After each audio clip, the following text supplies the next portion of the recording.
de Susan Sontag. A Vontade Radical. Parte 2.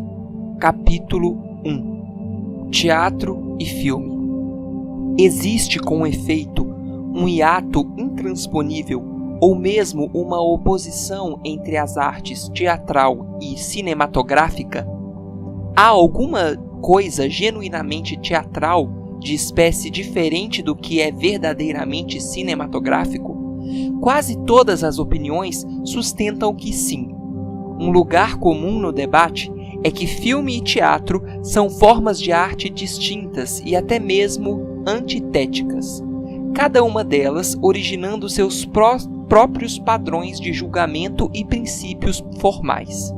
Desse modo, Irving Panofsky defende em seu célebre ensaio Estilo e Meio nas Fitas Cinematográficas, 1934, reescrito em 1956, que um dos critérios para avaliar uma película é a sua libertação das impurezas da teatralidade e que, para falar sobre o filme, é preciso definir a natureza básica do meio.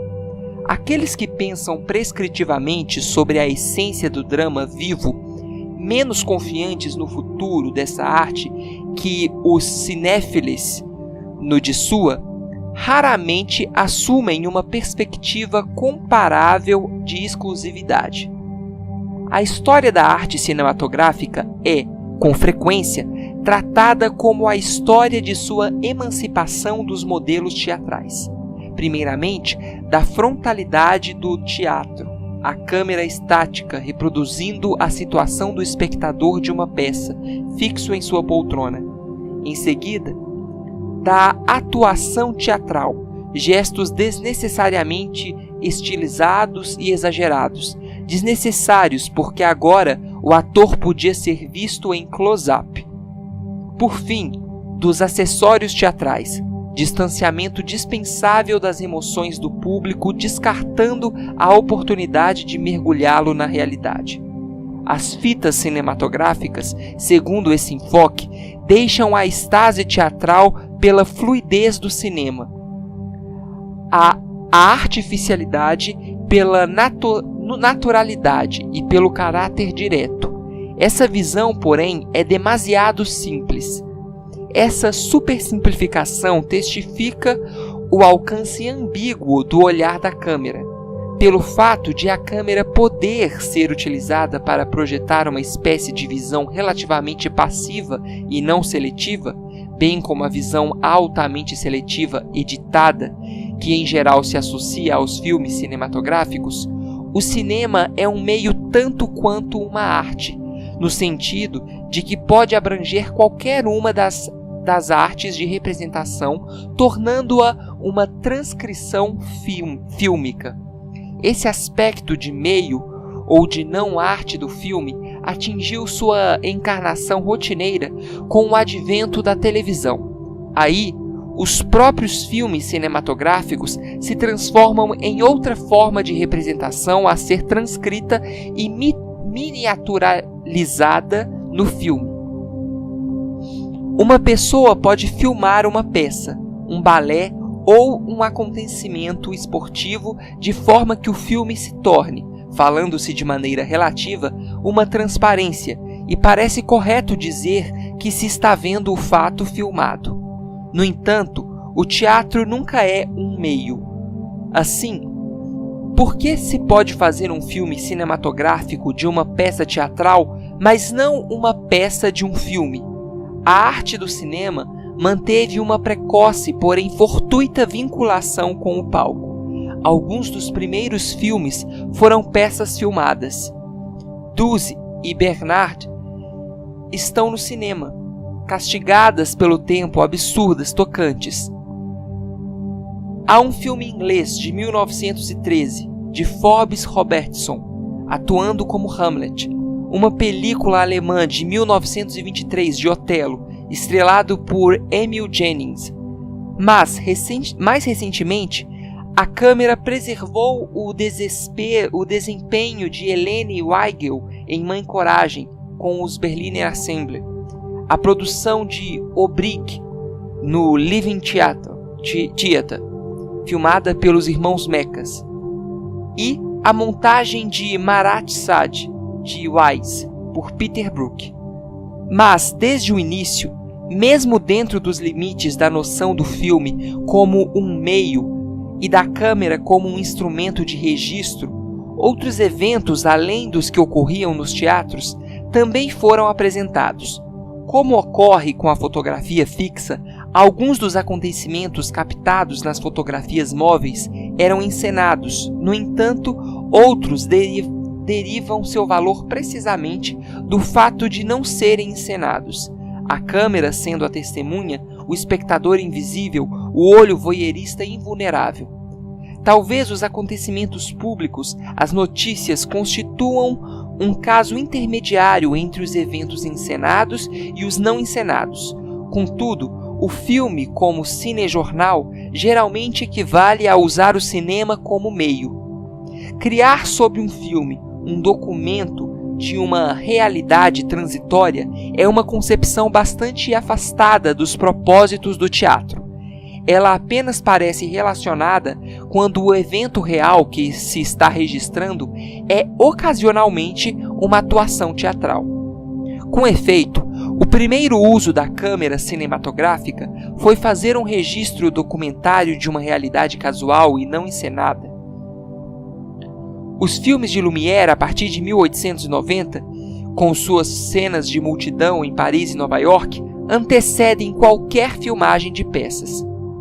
O outro uso paradigmático não teatral do cinema, que data do período inicial da realização fílmica com a célebre obra de Méliès, é a criação da ilusão, a construção da fantasia. Certamente Méliès, como muitos diretores antes dele, concebia o retângulo da tela em analogia com o palco.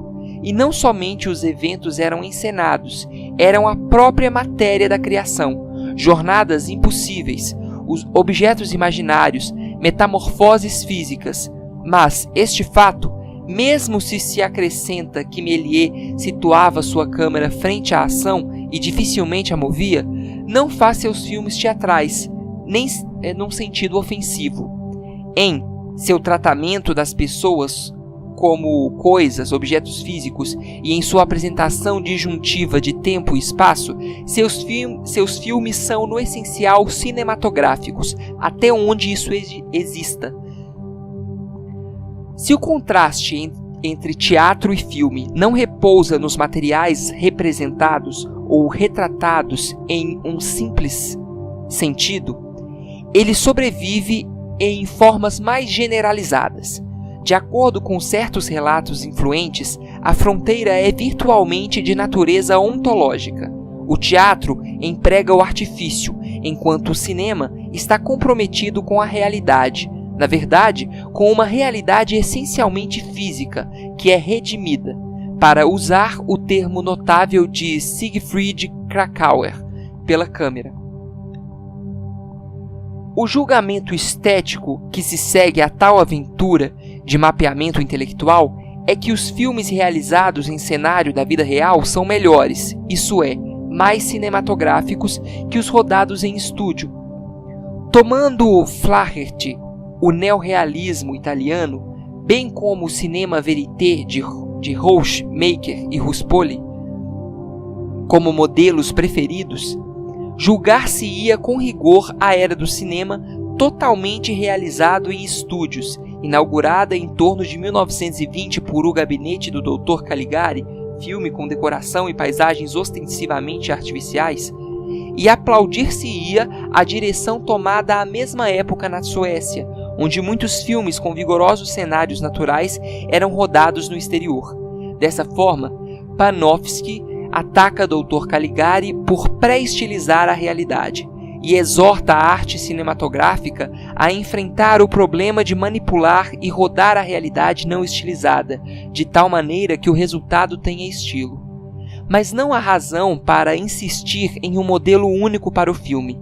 e parece útil insistir no modo como a apoteose do realismo na arte cinematográfica, que confere o maior prestígio à realidade não estilizada, introduz de modo velado uma posição político-moral definida.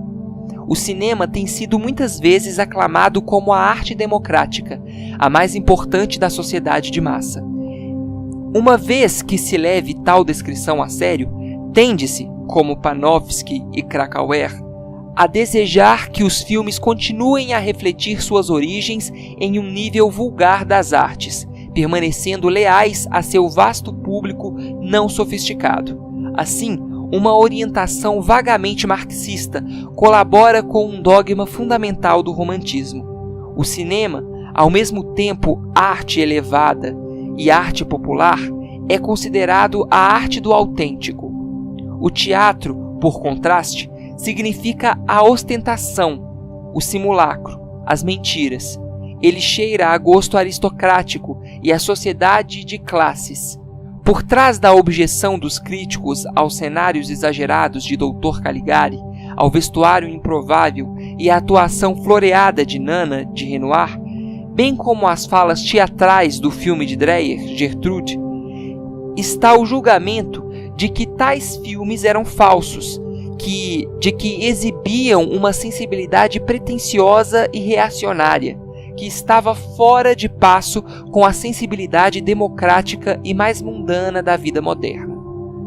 De todo modo, seja ou não um defeito estético neste caso particular, o estilo sintético do cinema não é necessariamente um teatralismo mal colocado. Desde o princípio da história do filme, houve pintores e escultores que defenderam o artifício e a construção como o verdadeiro futuro da arte cinematográfica.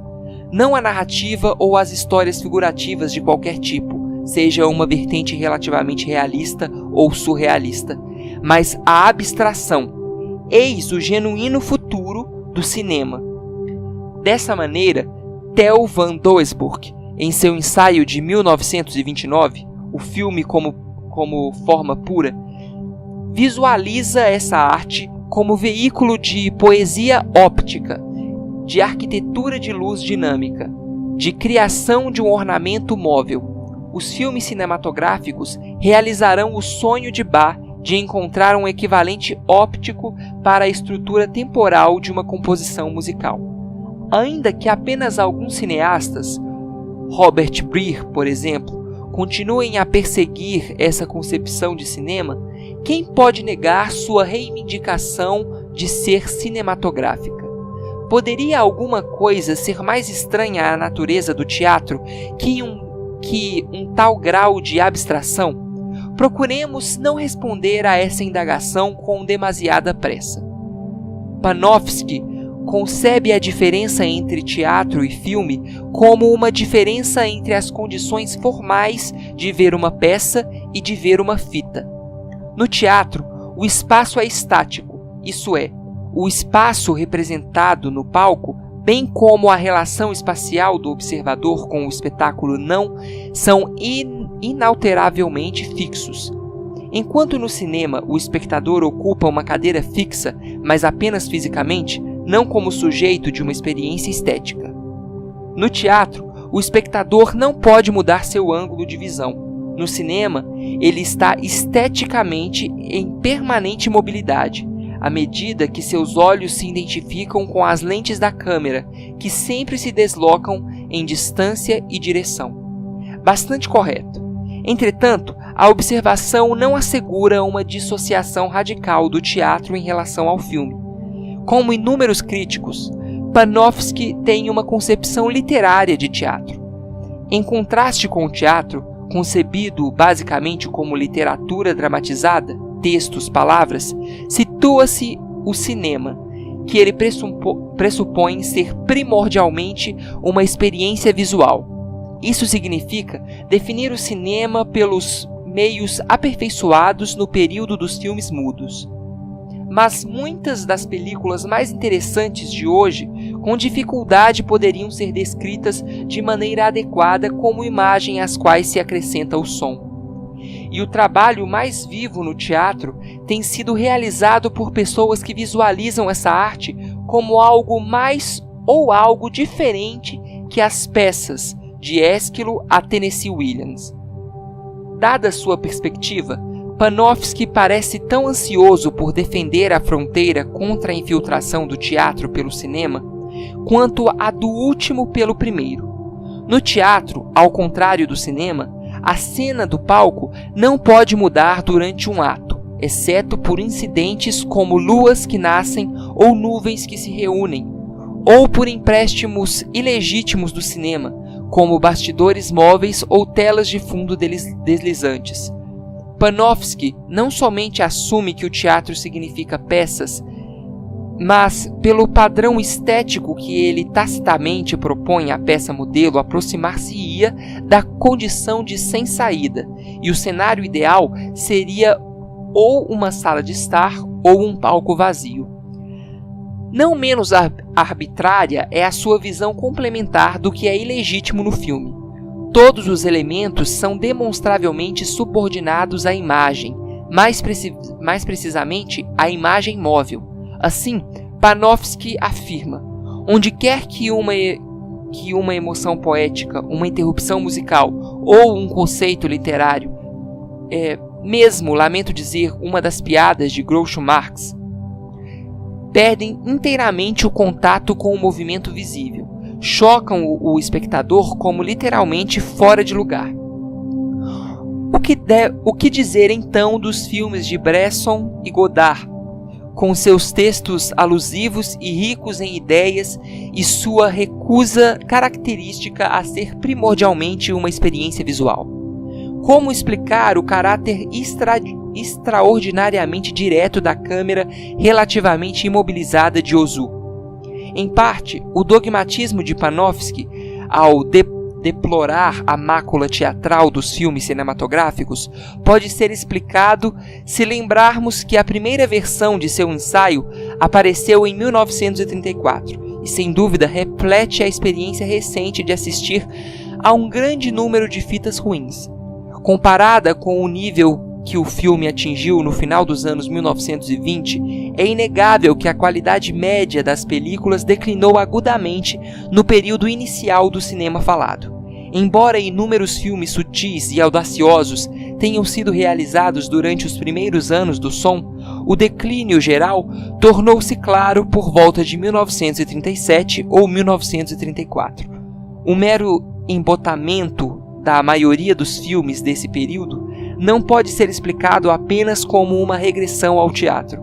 Todavia, é sabido que os diretores cinematográficos da década de 1930 voltavam-se com muito mais frequência para peças de teatro que os da década precedente, filmando sucessos do palco como Outward Bound, Rain, Dinner at 8, Braille Spirit, Faisans on Have, 20th Century, Boudou Suave des Eaux, a trilogia de Pagnol, She Done Him Wrong, Der Drei-Groschen-Oper, a ópera dos pobres, Anna Christie, Holiday, Animal Crackers, The Petrified Forest e muitos outros.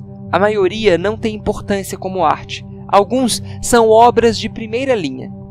O mesmo pode ser dito das peças, embora exista escassa correlação entre os méritos dos filmes cinematográficos e dos originais do palco. Entretanto, suas virtudes e seus defeitos não podem ser classificados em elementos cinematográficos em oposição a elementos teatrais. É comum o sucesso de versões fílmicas de peças de teatro ser medido pela extensão em que o roteiro reordena e desloca a ação e trata com pouco respeito do texto falado, como fazem certos filmes ingleses de peças de Wilde e Shaw, Miss Julie e Schroberg. Mas a desaprovação básica de películas que traem suas origens no palco permanece inalterada. Um exemplo recente: a indignação e a hostilidade que saudaram o magistral Gertrude de Dreyer devido à sua flagrante fidelidade à peça dinamarquesa de 1904, na qual se inspirou, com as personagens conversando longa e bastante formalmente, poucos movimentos de câmera e a maior parte das cenas filmadas em plano médio. Minha visão é a de que os filmes com diálogo formal ou complexo, nos quais a câmera é estática ou a ação se situa em interiores, não são necessariamente teatrais, sejam ou não originários de peças. Per contra, tanto a ideia de que a câmera deva passear por uma extensa área física, como a de que o elemento sonoro em um filme precise sempre se subordinar ao visual, fazem parte da essência suposta do cinema. Embora a maior parte da ação de Hallé, de Kurosawa, uma transcrição basicamente fiel da peça de Gorky, esteja confinada a uma ampla sala, tal filme é tão cinematográfico como Trono Manchado de Sangue, do mesmo diretor, uma adaptação bastante livre e lacônica de Macbeth. A intensidade claustrofóbica de Les Enfants Terribles, de Melville, é tão particular ao cinema como o elan cinético de The Seashores, Rastros de Óleo, de Ford, ou a jornada de trem na abertura de La Bête Humaine, A Besta Humana, de Renoir.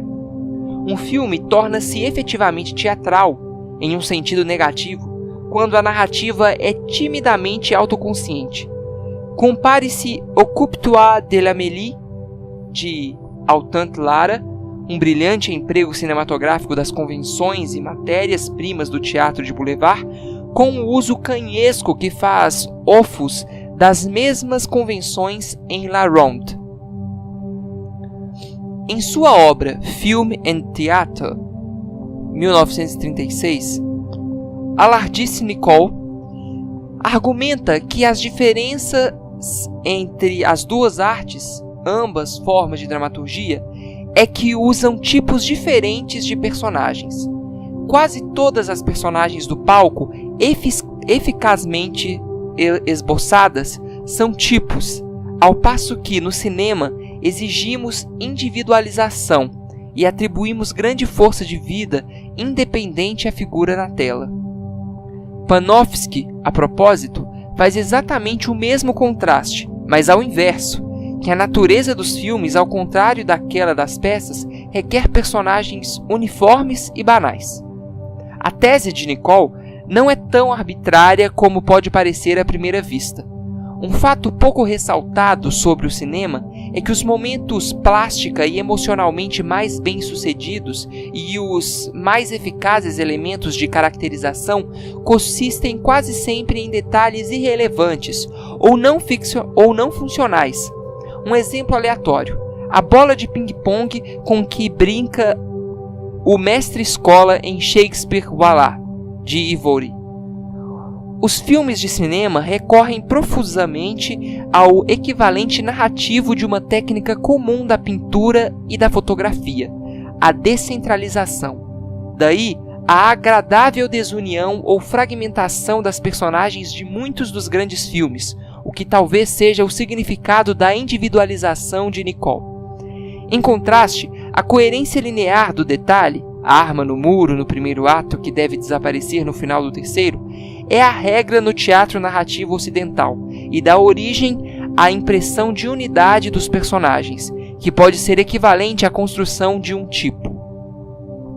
Entretanto, mesmo com esses reparos, a tese de Nicole não funciona na medida em que se baseia na ideia de que quando vamos ao teatro, esperamos teatro e nada mais.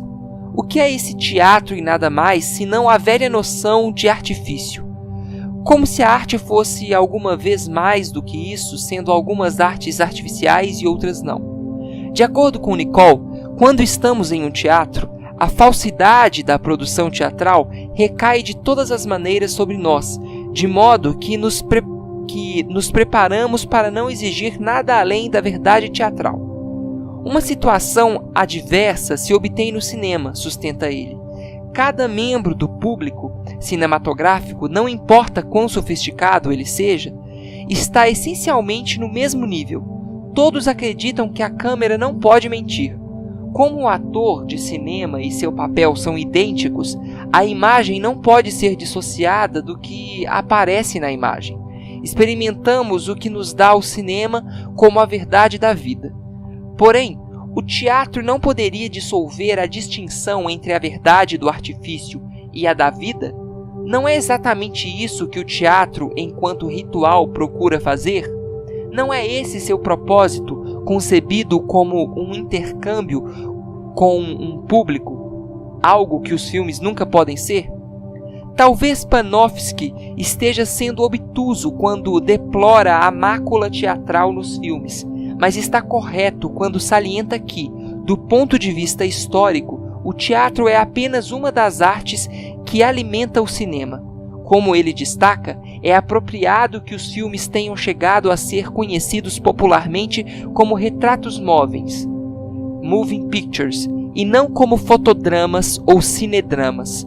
O cinema se origina menos do teatro, de uma arte de representação, uma arte que já é móvel, que das formas de arte fixas.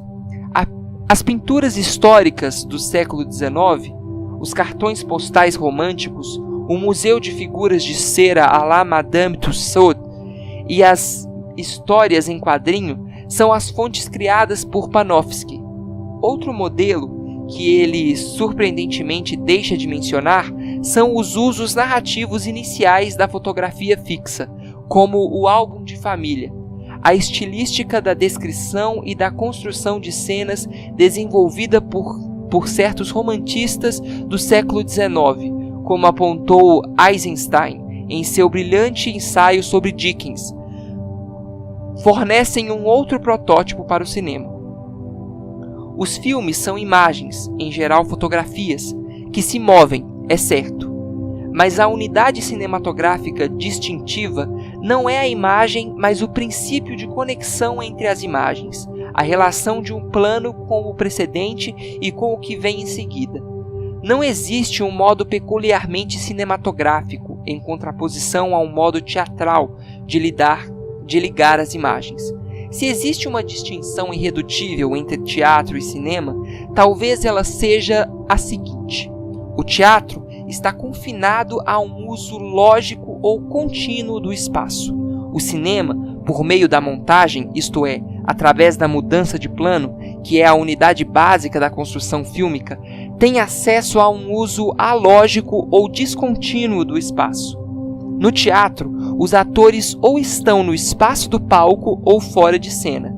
Quando estão em cena, são simplesmente visíveis ou visualizáveis em contiguidade uns com os outros.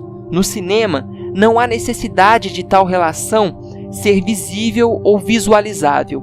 Por exemplo, a última tomada de Shadows of Our Forgotten Ancestors, de Parajanov. Alguns dos filmes vistos como condenáveis no enfoque teatral são aqueles que parecem enfatizar continuidades espaciais, como o virtuoso The Rope, A Corda, de Hitchcock, ou o espantosamente anacrônico Gertrude. No entanto, uma análise mais detida de ambos revelaria como é complexo o seu tratamento no espaço.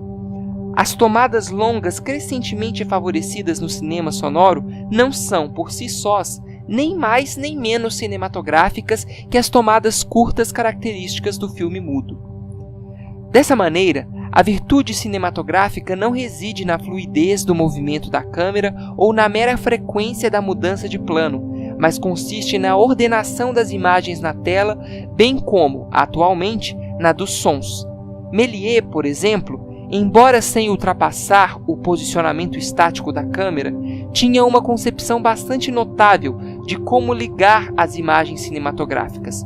Compreendeu que a montagem oferecia um equivalente ao gesto de prestigitação do mágico, estabelecendo, desse modo, que um dos aspectos distintivos do cinema, ao contrário do teatro, é que qualquer coisa pode acontecer.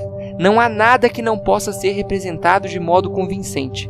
Através da montagem, Méliès apresenta descontinuidades de substância física e de comportamento.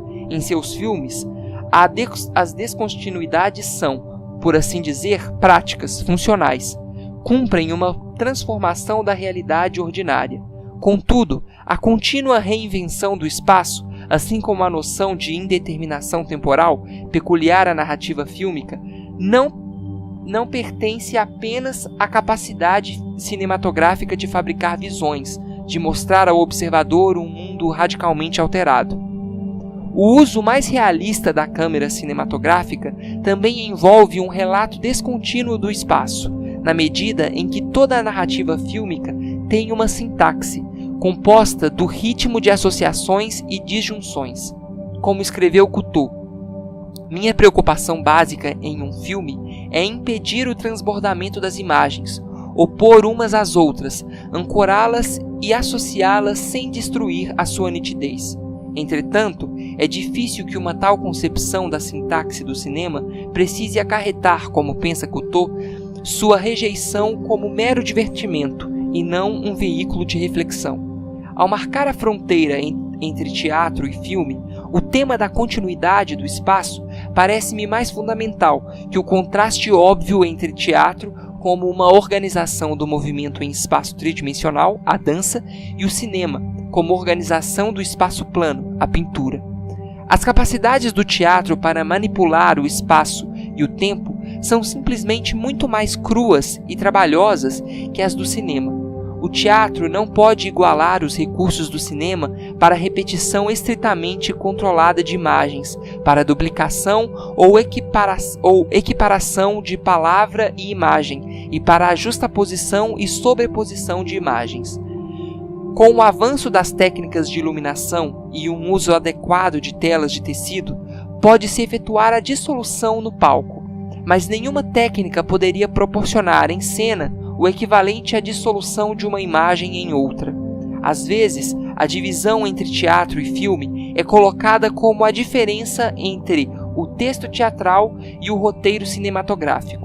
O teatro tem sido descrito como uma arte mediada, presumivelmente porque, em geral, consiste em um texto pré-existente mediado por um desempenho particular que oferece uma dentre muitas possibilidades de interpretação da peça. O cinema, ao contrário, é visto como uma arte não mediada, devido à sua escala mais ampla que a real e o seu impacto mais irrecusável sobre o olho. Além disso, nas palavras de Panofsky, o meio do cinema é a realidade física enquanto tal, e as personagens em um filme não têm existência estética externa aos autores. Porém, há um sentido igualmente válido que mostra os filmes como arte mediada e o teatro como não mediada. Vemos aquilo que ocorre no palco com nossos próprios olhos. Na tela enxergamos o que a câmera vê. No cinema, a narrativa procede por elipse, o corte ou mudança de plano. O olho da câmera é um ponto de vista unificado que constantemente se desloca, mas a mudança de tomada pode provocar interrogações. A mais simples delas é: do ponto de vista de quem é feita a tomada? E a ambiguidade de ponto de vista latente em qualquer narrativa cinematográfica não tem similar no teatro. Na verdade, não se deve subestimar o papel esteticamente positivo da desorientação no cinema. Alguns exemplos: Busby Berkeley, recuando a câmera a partir de um cenário de aparência comum, já definido como tendo uns 10 metros de fundo, para descortinar um espaço cênico de 100 metros quadrados. Resnais, tirando a câmera em panorâmica a partir do ponto de vista da personagem X até pousar sobre a face de X numa volta de 360 graus. Por outro lado, é possível extrair muito do fato de que, em sua existência concreta, o cinema é um objeto e mesmo um produto, ao passo que o teatro resulta de uma representação, performance. Esse traço é tão importante? Num certo sentido, não. A arte em todas as suas formas, sejam objetos como filmes ou pinturas, ou representações como a música ou o teatro, é primeiramente um ato mental, um fato da consciência. A característica de objeto no filme e a de representação do teatro são apenas meios para a experiência que não é apenas mas através do evento fílmico ou teatral. Cada sujeito de uma experiência estética molda-as à sua própria maneira. No que diz respeito a qualquer experiência singular, raramente importa que um filme seja idêntico a uma projeção para outra, enquanto as representações teatrais são bastante mutáveis. A diferença entre arte-objeto e arte-representação fundamenta a observação de Panofsky, segundo a qual o roteiro cinematográfico, ao contrário do texto de teatro, não tem existência estética independente de sua representação. De tal forma que as personagens nas películas são as estrelas que as desempenham. É porque cada filme é um objeto, uma totalidade fixa, que os papéis cinematográficos são idênticos à representação dos atores, ao passo que no teatro, no Ocidente, uma totalidade artística que é em geral aditiva e não orgânica. Apenas o teatro escrito é fixo, um objeto, literatura, existindo, portanto, independentemente de qualquer encenação. Entretanto, essas qualidades do teatro e do filme não são, como aparentemente pensava Panofsky, inalteráveis. Na medida em que as películas não precisam ser destinadas à exibição em situações de teatro, podem ser imaginadas para uma sessão mais contínua e casual, na sala de estar, no quarto ou em superfícies públicas como as fachadas de edifícios, então um filme pode ser modificado de uma projeção para outra. Harry Smith, quando projeta seus filmes, faz de cada exibição uma performance irrepetível. Além disso, o teatro não compreende apenas textos pré-existentes que são produzidos repetidas vezes, com maior ou menor sucesso. Nos happenings, no teatro de rua ou de guerrilha e em certos outros acontecimentos teatrais recentes, os textos são idênticos às suas produções, precisamente no mesmo sentido em que o roteiro cinematográfico é idêntico ao único filme realizado a partir dele. Apesar desses desenvolvimentos, ainda persiste uma ampla diferença. Por serem objetos, os filmes são manipuláveis e calculáveis. Assemelham-se aos livros, um outro objeto de arte portátil. Fazer um filme, tal como escrever um livro, significa construir uma coisa inanimada, em que cada elemento é determinado. Na verdade, essa determinação tem, ou pode ter, uma forma quase matemática, no cinema como na música. Uma tomada dura um certo número de segundos. Combinar duas tomadas requer uma mudança de ângulo de tantos graus. Dada a total determinação do resultado na película, seja qual for a medida da invenção consciente do diretor, era inevitável que alguns diretores de cinema procurassem desenvolver esquemas para tornar suas intenções mais exatas. Assim, não foi nem impertinente nem rudimentar da parte de Busby Berkeley ter usado apenas uma câmera para filmar o conjunto de cada um de seus gigantescos números de dança.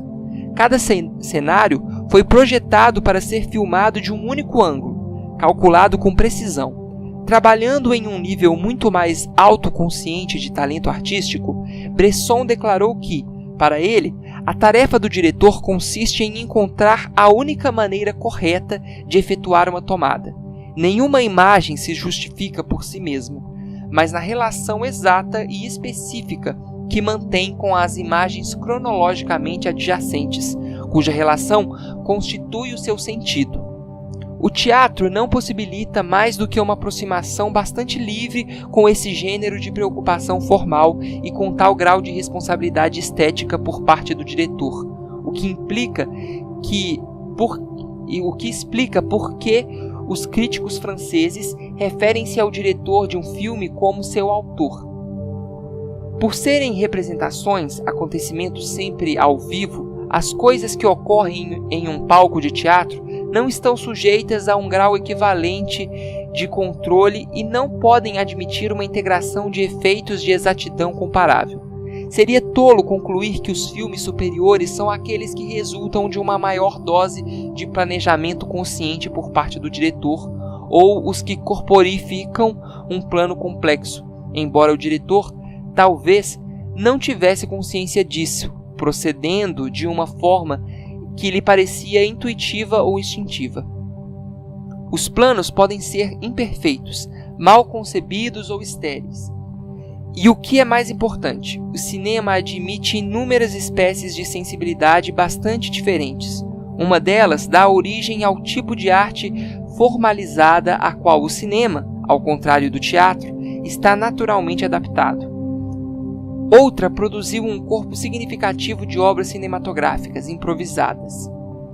Essas devem ser distinguidas do trabalho de certos diretores, notadamente Godard, que se tornaram fascinados com o estilo do cinema documentário, improvisado, usado para fins formalistas. Não obstante, parece indiscutível que o cinema, não apenas potencialmente, mas por sua própria natureza, é uma arte mais rigorosa que o teatro. Essa capacidade para o rigor formal, combinada com a acessibilidade aos públicos de massa, proporcionou ao cinema um prestígio e uma atração inquestionáveis enquanto forma de arte. Apenas nos recursos emocionais extremos do teatro puro, revelados pelo Living Theatre de Julian Beck e Judith Malina, e pelo teatro laboratório de Jerzy Grotowski, o teatro como forma de arte deixa a impressão de um futuro problemático. É impossível atribuir apenas a uma falta de energia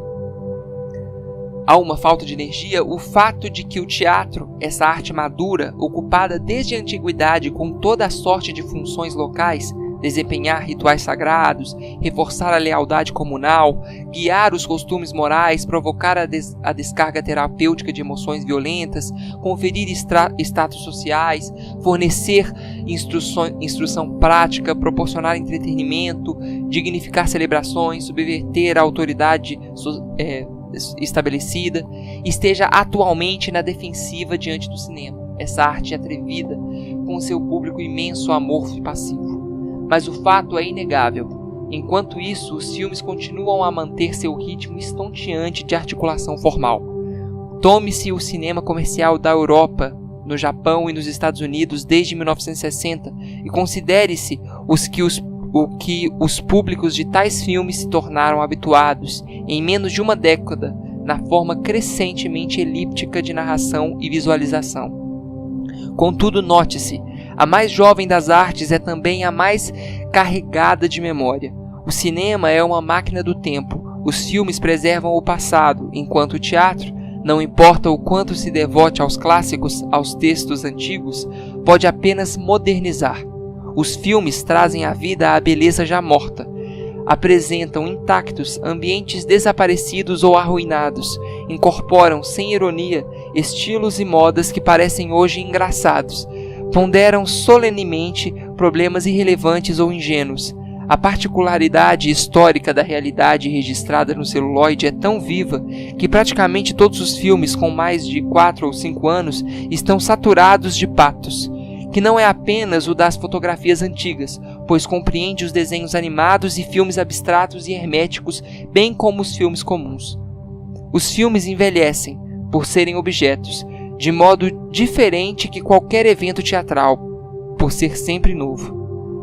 Não há nenhum patos de imortalidade na realidade do teatro enquanto tal. Nada em nossa resposta a uma boa representação de uma peça de Mayakovsky que se compare ao papel estético do sentimento de nostalgia quando vemos em 1966 um filme de Pudovsky. Também vale notar, comparadas com o teatro, as inovações do cinema parecem ser assimiladas com mais eficiência, parecem diretamente mais partilháveis, entre outras razões porque os novos filmes circulam rápida e amplamente, e, em parte, porque virtualmente toda a cultura cinematográfica pode ser consultada no presente, nas cinematecas, das quais a mais célebre é a Cinémathèque Française.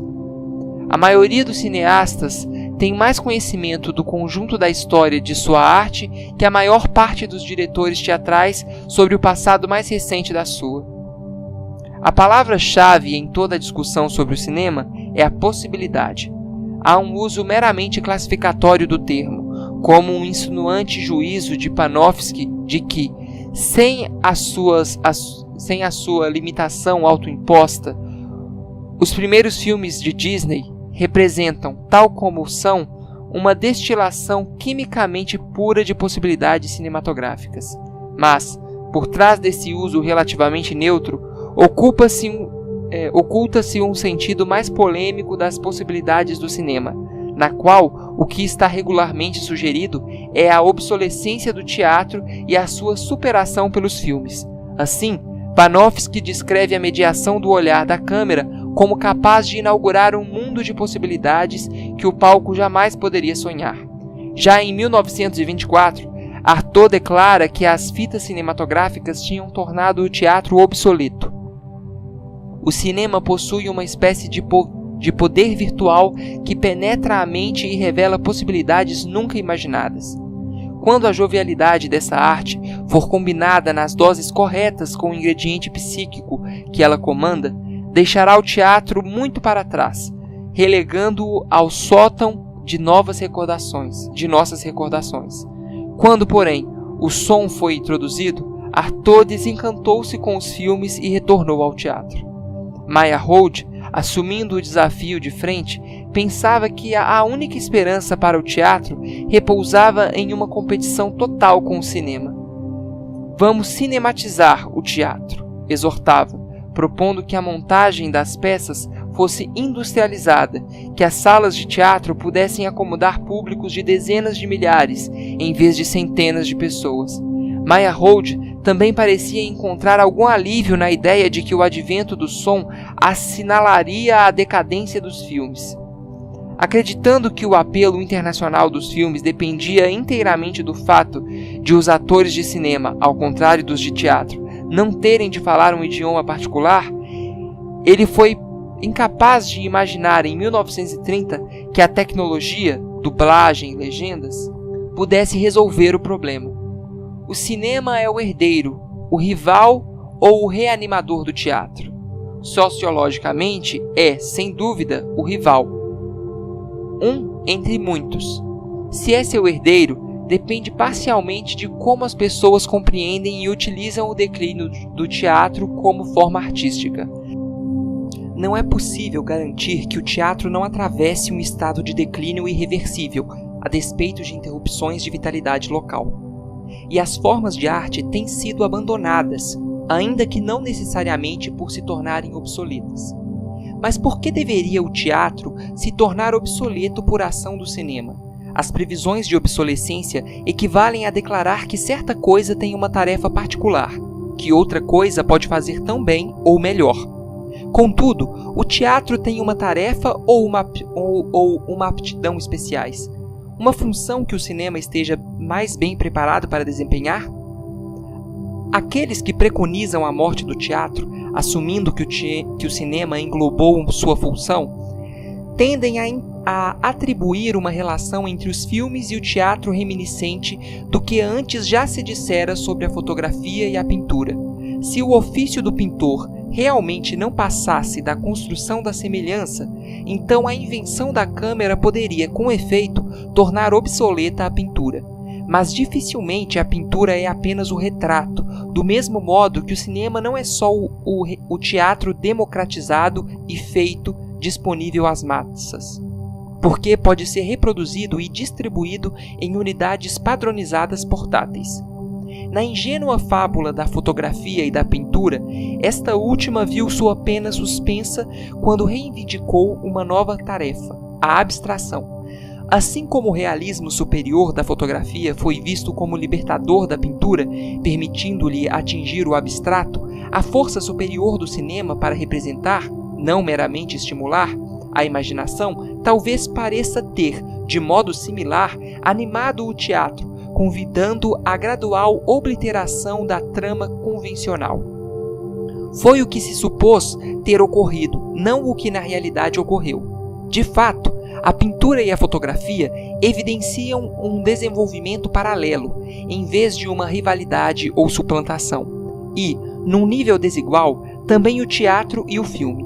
As possibilidades se abrem ao teatro, que se baseia na ultrapassagem do realismo psicológico, tornando-se, desse modo, mais abstrato.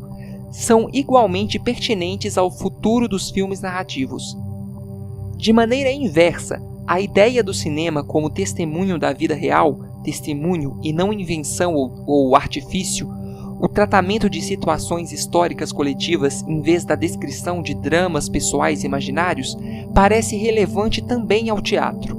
Ao lado dos filmes documentário e de seu sofisticado herdeiro, o cinema verité, pode-se situar o novo teatro documentário, o assim denominado teatro do fato, exemplificado em peças de Rockwood, em A Investigação, de Wise, nos recentes projetos de Peter Brook para uma montagem chamada Us, com o Royal Shakespeare Company, em Londres. A despeito das críticas de Panofsky, não parece haver razão para o teatro e o filme não efetuarem um intercâmbio, como o que vem ocorrendo. É bem conhecida a influência do teatro sobre os filmes nos primeiros anos da história do cinema.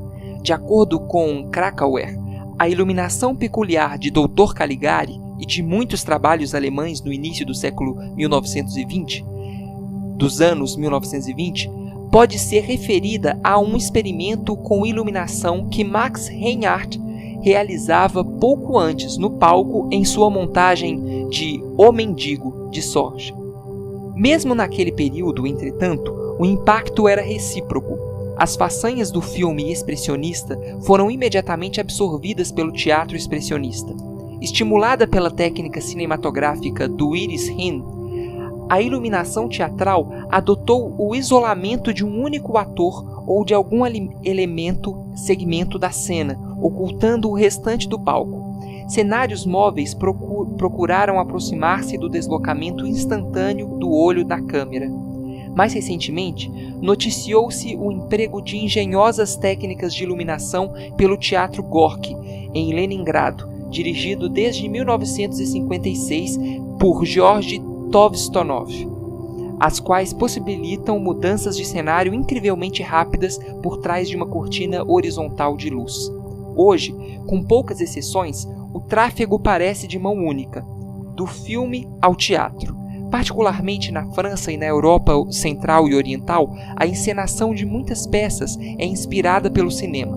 O propósito da adaptação de artifícios neocinematográficos para o palco, excluo o uso direto de filmes na produção teatral, parece ser principalmente o de dar concisão à experiência teatral, de se aproximar do controle absoluto que tem o cinema sobre o fluxo e a localização da atenção do público.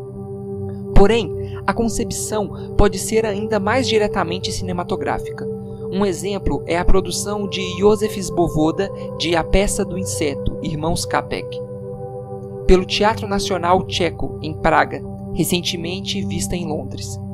Tentou-se francamente instalar uma visão mediada do palco, equivalente às intensificações descontínuas do olho da câmera. De acordo com o relato de um crítico londrino, o cenário consistia em 2 imensos espelhos facetados, suspensos a um ângulo do palco, de modo a refletir tudo o que aí ocorria, refratado como através da rolha de vidro de uma licoreira ou do olho gigantescamente ampliado de uma mosca. Qualquer figura colocada na base de seu ângulo tornava-se multiplicada do chão ao proscênio, um pouco mais para fora, e você se vê observando-a não apenas face a face, mas do alto do ponto de vista de uma câmera pendente de um pássaro ou de um helicóptero. Marinetti foi talvez o primeiro a propor o uso de filmes como um elemento em uma experiência de teatro. Escrevendo entre 1910 e 1914, ele encarava o teatro como uma síntese final de todas as artes e, como tal, tinha de se alimentar da forma mais nova de arte, o cinema, que, sem dúvida, também se recomendava à inclusão devido à prioridade dada por Marinetti às formas existentes de entretenimento popular, como o teatro de variedades e o café chantant. Ele denominou seu projeto de forma artística total, o Teatro de Variedades Futurista. E naquela época quase ninguém considerava o cinema mais do que uma arte vulgar. Após a Primeira Guerra Mundial, ideias semelhantes aparecem com frequência. Nos projetos de teatro total do grupo Bauhaus nos anos 1920, Gropius, Piscator, etc., o filme tinha um lugar importante.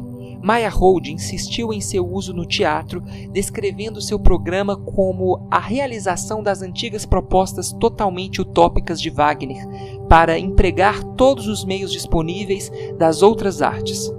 Alban Berg especificou que um filme mudo devia ser projetado no meio do segundo ato de uma ópera Lulu, de sua ópera Lulu. Hoje em dia, o recurso ao filme no teatro já conta com uma história consideravelmente longa que inclui o jornal ao vivo da década de 1930, o teatro épico e os happenings. O presente ano marcou a introdução de uma sequência fílmica no teatro de nível Broadway. Em 2 musicais de sucesso, Venha Espionar Comigo, de Londres, e Superman, de Nova York, ambos em tom de paródia, a ação é interrompida para que desça uma tela, onde se passa um filme mostrando as façanhas dos heróis da arte pop. Porém, até aí, o uso do filme inserido em acontecimentos de teatro tendeu a ser estereotipado. O filme é com frequência empregado como documento que corrobora ou reafirma eventos do palco, como nas montagens de Brecht em Berlim Oriental. O seu outro uso principal é como alucinante.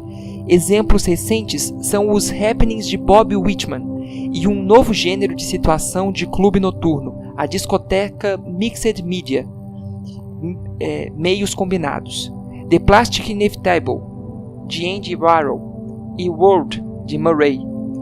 O K do ponto de vista do teatro. A interpolação do filme na experiência teatral pode ser ampliadora. Mas em termos das possibilidades do cinema, parece um uso redutivo e monótono do filme. O que Panofsky talvez não pudesse perceber quando escreveu seu ensaio é que há algo mais em jogo que a natureza de um meio artístico específico. A relação entre filme e teatro envolve não simplesmente uma definição estática das duas artes, como também a sensibilidade ao curso possível de sua radicalização. Toda tendência estética interessante é, agora, uma espécie de radicalismo. A pergunta que cada artista precisa fazer é: qual é o meu radicalismo? Aquele ditado por meus dons e temperamento. Isso não quer dizer que todos os artistas contemporâneos acreditem que a arte progride.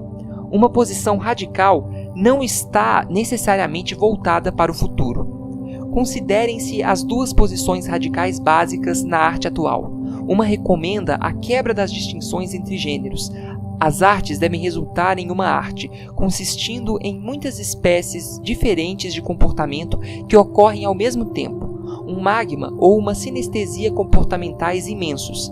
A outra posição aconselha a manutenção e a clarificação das barreiras entre as artes, intensificando-se aquilo que cada arte é, distintamente. A pintura deve usar apenas os meios que pertencem a si, a música apenas os meios musicais, os romances aqueles meios que pertencem ao romance e a nenhuma outra forma literária, e etc. As 2 posições são, em um certo sentido, irreconciliáveis, exceto por serem ambas invocadas para sustentar a perene busca moderna por uma forma de arte definitiva. Por ser considerada a mais rigorosa ou a mais fundamental, uma arte pode ser proposta como definitiva. Baseado nessas razões, Schopenhauer sugeriu e Peter afirmou que toda arte aspira à condição da música. Mais recentemente, a tese de que todas as artes conduzem a uma única arte tem sido proposta por entusiastas do cinema. A candidatura do filme é fundamentada no fato de ser uma combinação tão exata e potencialmente tão complexa de música, literatura e imagem. Ou, por outro lado, uma arte pode ser apresentada como definitiva porque é vista como mais abrangente. Essa é a base do destino do teatro defendido por Wagner, Marinetti, Artaud e Cage, os quais visualizaram o teatro como uma arte total, que potencialmente recruta todas as artes a seu serviço. E à medida que as ideias de sinestesia continuam a proliferar entre pintores, escultores, arquitetos e compositores, o teatro permanece como candidato favorito ao papel de arte cumulativa. Nesta concepção, o papel do teatro deve desacreditar as reivindicações do cinema. Os partidários do teatro argumentariam que, enquanto a música, a pintura, a dança, o cinema e a expressão vocal podem todas convergir em um palco, o objeto fílmico pode apenas tornar-se maior, telas múltiplas, projeção de 360 graus, etc., ou mais longo em duração, ou internamente mais articulado e complexo. O teatro pode ser qualquer coisa, pode ser tudo. Afinal, os filmes podem somente ser mais do que especificamente, vale dizer cinematograficamente, são. Subjacente às expectativas apocalípticas mais grandiosas para ambas as artes, encontra-se um ânimo comum.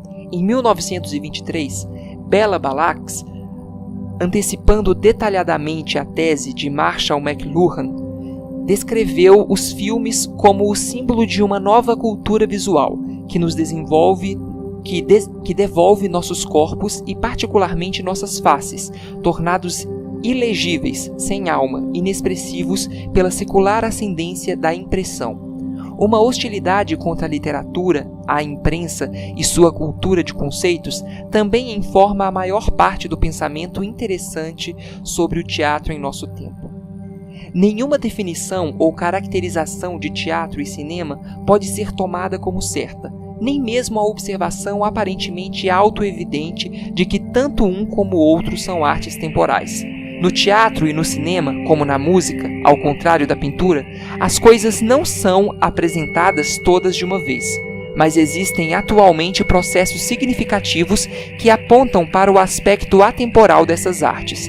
A fascinação das formas de mixed media no teatro sugere não apenas um drama mais prolongado e mais complexo, como a ópera wagneriana, como também uma experiência de teatro mais compacto, que se aproxima da condição da pintura. Essa perspectiva de compacidade é mencionada por Marinetti, que a denomina simultaneidade, uma noção fundamental da estética futurista. Como síntese final de todas as artes, o teatro deveria usar os artifícios contemporâneos da eletricidade e do cinema.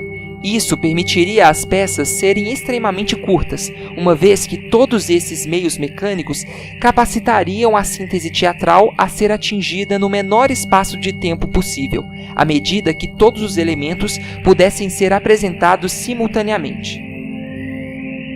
A origem da ideia da arte como um ato de violência que permeia o cinema e o teatro é a estética do futurismo e do surrealismo. Seus principais textos são, para o teatro, os escritos de Artaud e, para o cinema, 2 filmes de Buñuel, Le Age d'Or e Un Chien Andalou. Exemplos mais recentes: as primeiras peças de Ionesco, pelo menos como concebidas, O Cinema da Crueldade de Hitchcock, Clouseau, Franju, Robert Aldrich, Polanski, a obra do Living Theatre, alguns dos espetáculos de luz cinematográficos no teatro experimental e nas discotecas, O Som de Cage na última fase e de Lamont Young. A relação da arte com um público visto como passivo, inerte, farto, só pode se dar pelo ataque. A arte torna-se o mesmo que a agressão. Por mais compreensível e valiosa que seja hoje essa teoria da arte como ataque ao público, bem como a noção complementar da arte como ritual, não deixa de ser necessário questioná-la, particularmente no teatro, pois há a possibilidade de ela se transformar numa convenção qualquer, terminando por reforçar, como todas as convenções teatrais, a apatia do público, ao invés de desafiá-la. Assim como a ideologia wagneriana do teatro total desempenhou seu papel na confirmação do filistinismo na cultura alemã.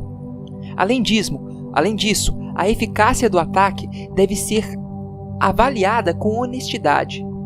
No teatro, isso significa não diluir Artaud. Seus escritos expressam a exigência de uma consciência totalmente aberta, portanto despida, cruel consigo mesma, da qual o teatro seria um complemento ou instrumento. nenhum trabalho teatral chegou ainda a isso. Assim, Peter Brook negou sagaz e imediatamente que o trabalho de sua companhia no Teatro da Crueldade, que culminou na celebrada produção de Marat Sade, fosse genuinamente artoniano. Ele apenas é artoniano num sentido trivial, diz Brook. Trivial do ponto de vista de Artaud, não do nosso. Por algum tempo, todas as ideias úteis na arte foram extremamente sofismadas. Tome-se, por exemplo, a ideia de que tudo o que é, e não outra coisa.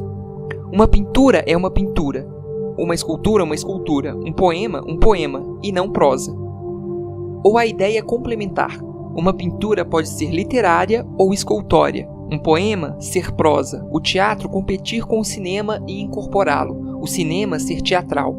Precisamos de uma ideia nova, e é provável que muito simples. Seremos capazes de reconhecê-la? 1966.